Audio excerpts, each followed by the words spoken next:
Okay, for the last couple questions here. This first one, 50-50, guys. And it just asks, which equation should you isolate? That's the key point. Isolate the variable when solving. The one you should always pick is the one with the smallest coefficient or no coefficient at all. So like this x has a coefficient of 5. I don't want to pick that. I don't want to pick this one. That's 7. I want the one with no number in front. And that would be right here. There's no coefficient. I mean, the coefficient is 1. We don't have to write 1 because anything times 1 is itself. So it's just like saying y.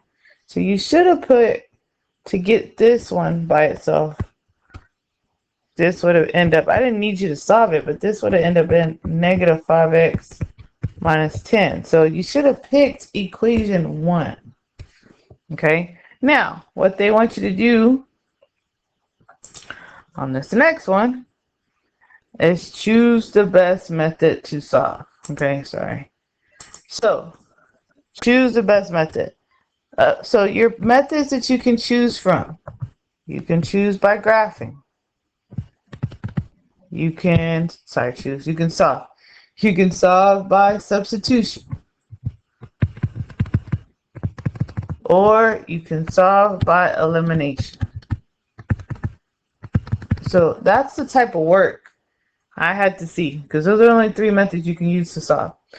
And so we have to make sure we can show authentic, personal, independent work with one of those 3 methods.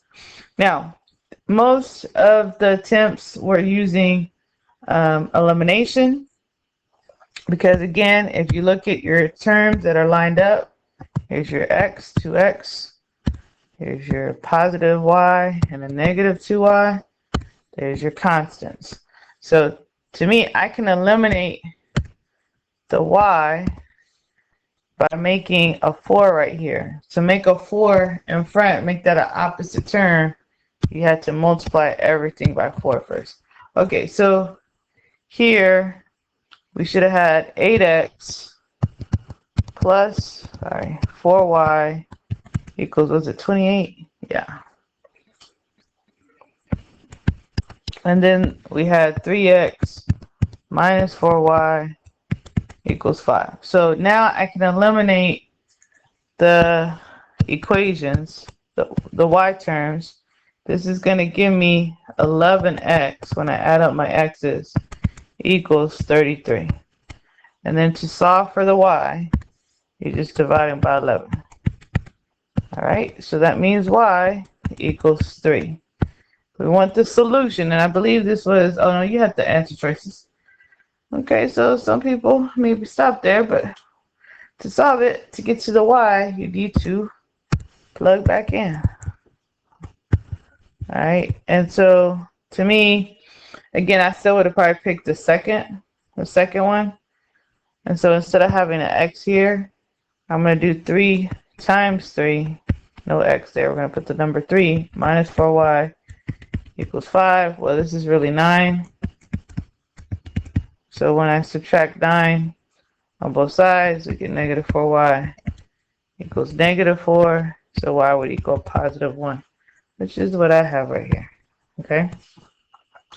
All right. So those were the questions. And then the last thing you had to do was to add your work. So hopefully this helped you finish your corrections. And you're going to have